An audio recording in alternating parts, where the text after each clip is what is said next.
Bismillahirrahmanirrahim. Assalamualaikum warahmatullahi wabarakatuh.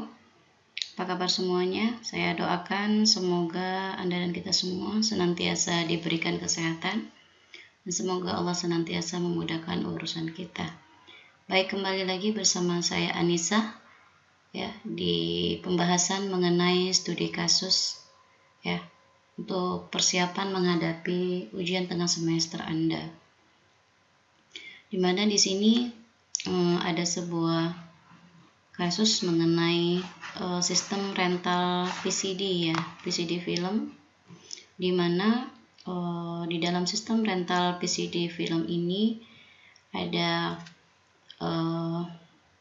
proses bisnis ya yang terjadi.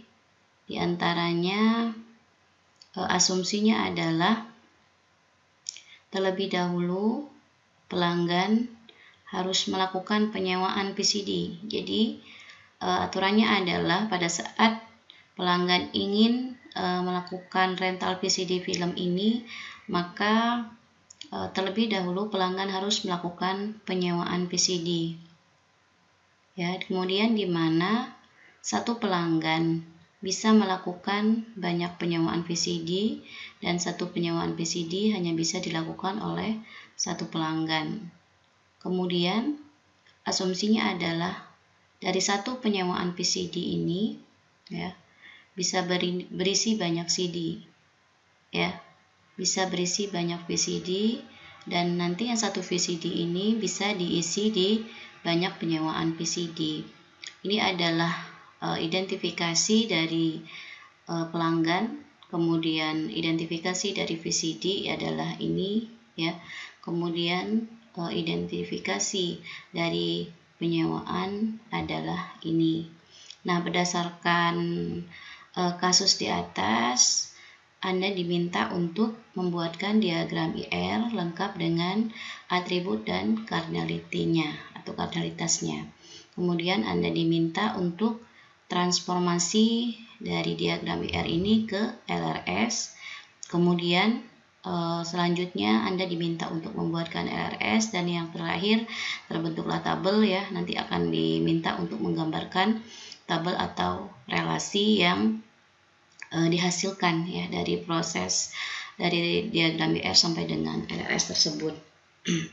Baik, kita akan melakukan penyelesaian studi kasus yang ini ya. Yang pertama yang harus kita lakukan adalah dari kalimat yang pertama, terlebih dahulu pelanggan harus melakukan penyewaan VCD. Maka di sini kita bisa mengambil kesimpulan dari satu kalimat ini ya. Terlebih dahulu pelanggan harus melakukan penyewaan, mana yang merupakan entitas ya. Seperti yang sudah kita pelajari di pekan-pekan sebelumnya, bahwasanya kita telah membahas mengenai apa itu entitas ya. Jadi dari kalimat ini kita bisa menyimpulkan pelanggan ya, pelanggan merupakan suatu entitas ya. Kemudian penyewaan ya, penyewaan juga merupakan suatu entitas ya. Jadi dari sini kita bisa menemukan ada satu entitas pelanggan, kemudian kedua adalah entitas penyewaan ya. Antara satu entitas pelanggan dengan penyewaan dihubungkan dengan suatu relasi yang menggunakan kata kerja biasanya untuk menghubungkannya tersebut dengan apa? Di sini adalah melakukan ya. Jadi ini adalah nama relasinya ya, yaitu melakukan yang menghubungkan antara entitas pelanggan dengan entitas penyewaan ya.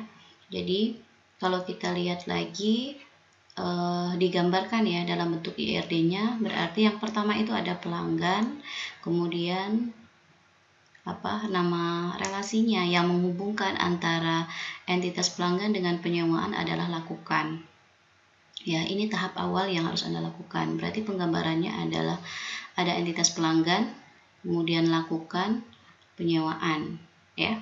Nah, selanjutnya adalah kita lihat lagi di mana satu pelanggan ya bisa melakukan banyak penyewaan VCD ya. Berarti satu pelanggan bisa melakukan banyak penyewaan VCD dan satu penyewaan VCD ya hanya bisa dilakukan oleh satu pelanggan. Maka kalau misalkan kondisinya seperti ini, seperti yang sudah kita pelajari di pertemuan-pertemuan sebelumnya, bahwasanya ya kalau kita analisis lagi berarti di sini kita bisa menemukan tadi ya satu pelanggan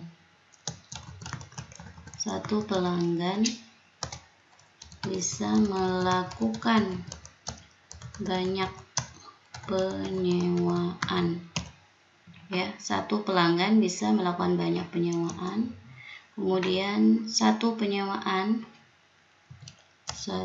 selalu dimulai dari satu. Cara membacanya, satu penyewaan bisa dilakukan oleh satu penyewaan itu pasti hanya dilakukan oleh satu ya, satu pelanggan.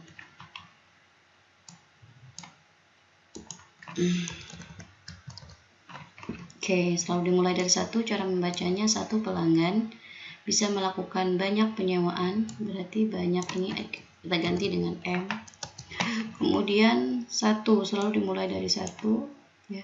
Satu penyewaan dilakukan oleh satu pelanggan. Berarti kita bisa menyimpulkan di sini ya bahwasanya M ya untuk penyewaan dan satu untuk pelanggan. Makanya kita bisa menyimpulkan di sini antara pelanggan dengan entitas penyewaan memiliki kardinalitas atau kardinalitasnya adalah one to many ya. Ini pelanggannya adalah one, kemudian penyewaannya adalah many. Kira-kira seperti itu ya. Maka diperolehlah kardinalitasnya adalah one to many. Nah, setelah pelanggan melakukan penyewaan dan kardinalitasnya adalah one to many, kita akan menentukan atribut dari entitas pelanggan ini apa ya. Kita lihat berdasarkan soal yang ada di sini sudah ditentukan sih sebenarnya identifikasi dari pelanggan. Kita tinggal melihat ya berdasarkan soal apa sih atribut yang dimiliki oleh pelanggan. Jadi atributnya ada 4 ya, nomor identitas, jenis identitas, nama pelanggan dan alamat pelanggan. Ya silakan diletakkan di areanya entitas pelanggan. Jadi kalau misalkan di sini entitasnya pelanggan, berarti atributnya ini menjelaskan sifat atau karakteristik yang dimiliki oleh entitas pelanggan. Nah, begitu juga dengan penyewaan ya. Kalau misalkan kita lihat berdasarkan soalnya, untuk penyewaan itu atributnya ada 2, kode penyewaan dan tanggal sewa. Maka silakan nantinya dibuatkan atributnya di sini ya, ada kode penyewaan dan tanggal sewa. Untuk setiap entitas pasti memiliki atribut ya.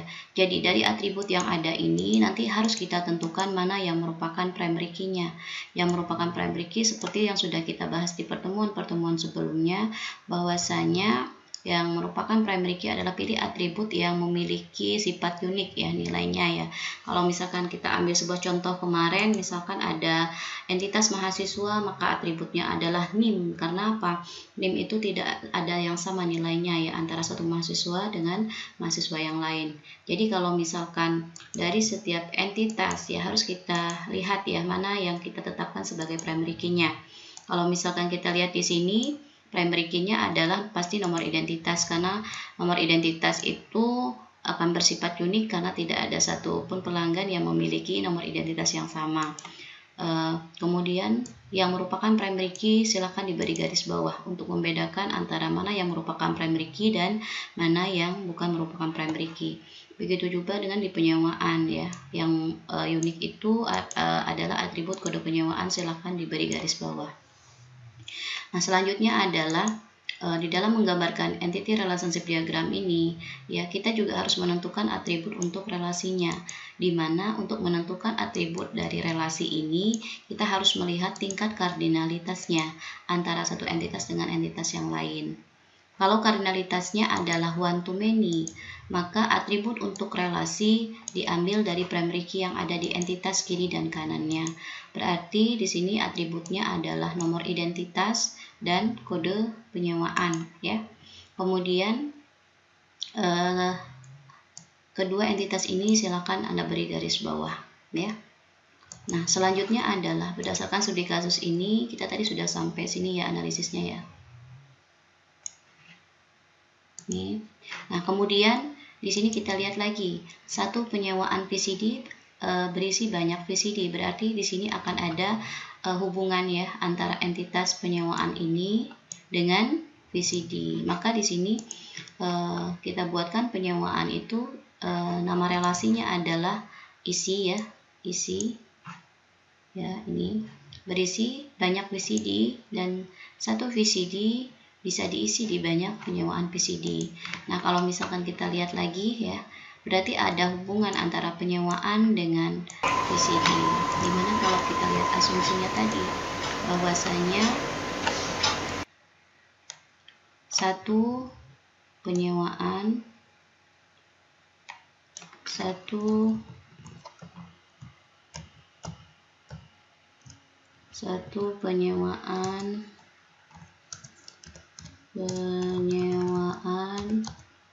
berisi ya, merupakan kata kerja aktif, cara membacanya berisi banyak VCD dan satu VCD diisi, berarti pasif ya, kalimatnya aktif dan pasif cara membacanya. Satu VCD bisa diisi di banyak penyewaan. Berarti bisa kita simpulkan yang pertama, yang satu-satu ini diabaikan, kita lihat ya. Berarti VCD ini kardinalitasnya adalah M ya. Kemudian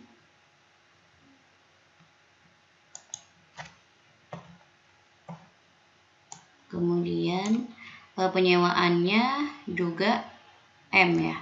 Berarti kita bisa menyimpulkan bahwa tingkat kardinalitas antara penyewaan dengan VCD adalah many to many ya, seperti yang sudah kita bahas di pekan-pekan sebelumnya ya. Berarti kalau ini MM bukan ditulis MM, akan tetapi salah satunya ada M, satunya lagi ada N ya. Jadi MN ya. Kalau kardinalitasnya adalah many to many ya.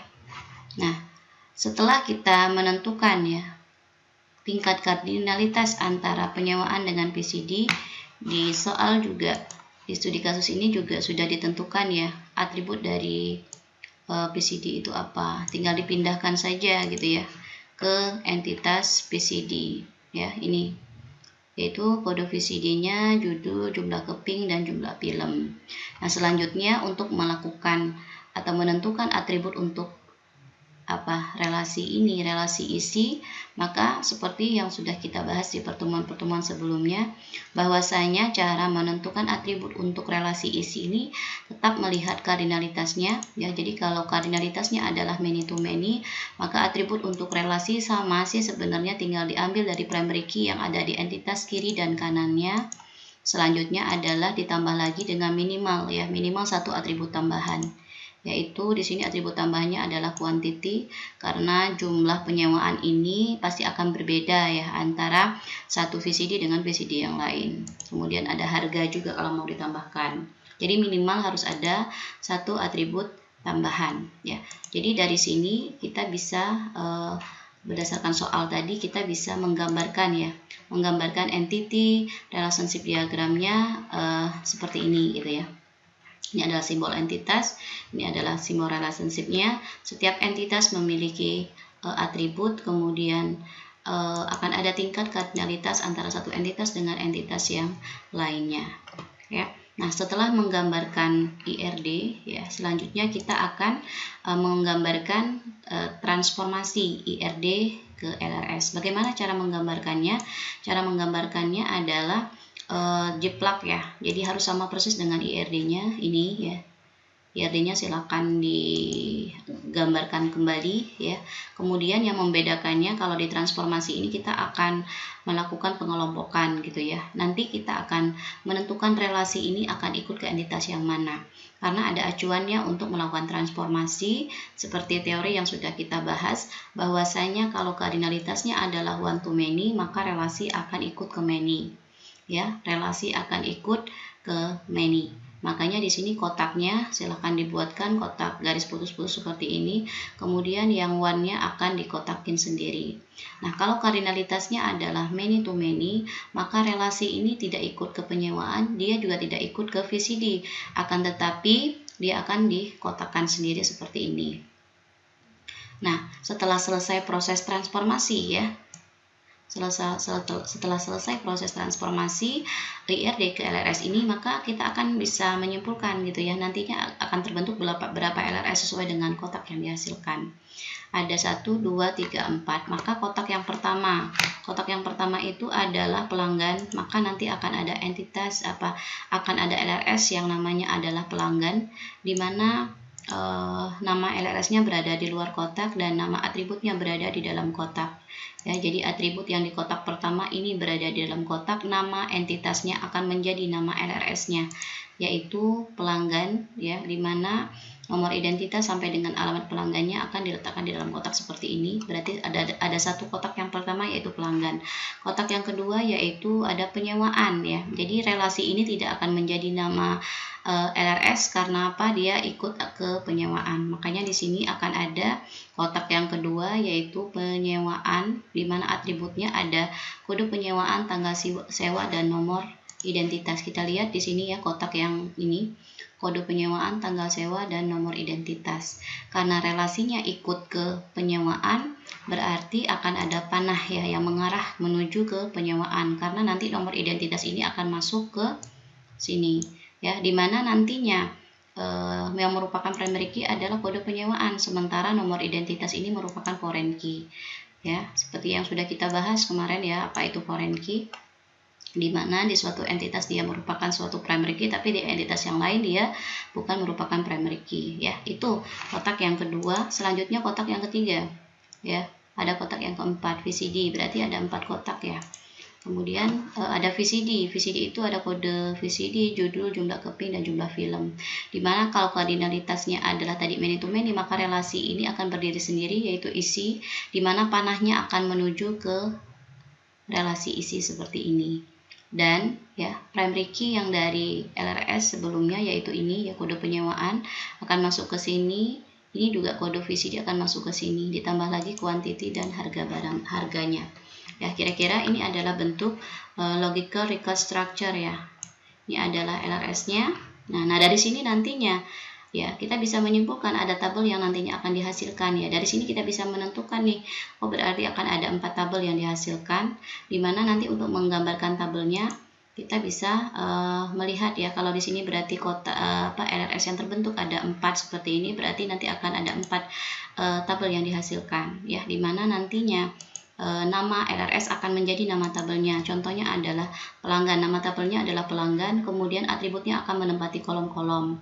Ya, kemudian nomor identitas ini merupakan primary key ya. Saya singkat di sini yang menyatakan bahwa nomor identitas ini adalah PK, yaitu primary key ya. Kemudian ada tabel penyewaan ya, ada tabel penyewaan di mana atributnya ada 3. Berarti di sini juga akan menempati kolom-kolom, ada 3, harus sama persis ya nama atributnya dengan yang sudah dihasilkan dari proses IRD sampai dengan LRS tersebut. Ya, jadi dihasilkan ada kode penyewaan, tanggal sewa, dan nomor identitas. Di mana tadi nomor identitas merupakan foreign key. Kita singkat di sini yang menyatakan bahwa nomor identitas adalah FK. Ya, nah kemudian ada relasi yang jadi tabel tadi ya. Atributnya ada kode penyewaan, kode VCD, quantity, dan harga. Dimana kalau kita buatkan di sini adalah FK, ini juga FK tadi ya, gabungan dari dua dua atribut ini akan menjadi PK nantinya.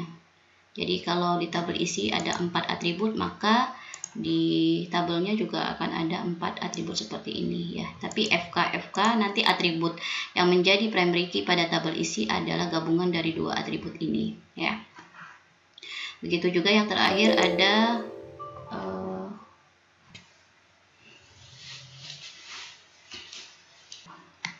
mohon maaf tadi baterainya low ya. Kita lanjutkan lagi ya tadi ya. Berarti saya ulangi lagi, di sini ada tabel isi tadi ya, atributnya ada 4, kemudian ini FK gabungan dari dua atribut ini akan menjadi PK ya. Jadi dari LRS ini terbentuklah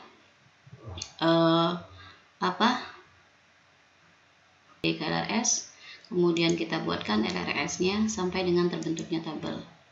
Nah, mungkin cukup sekian ya untuk penjelasan mengenai studi kasus ini ya. Mudah-mudahan bisa dipahami ya.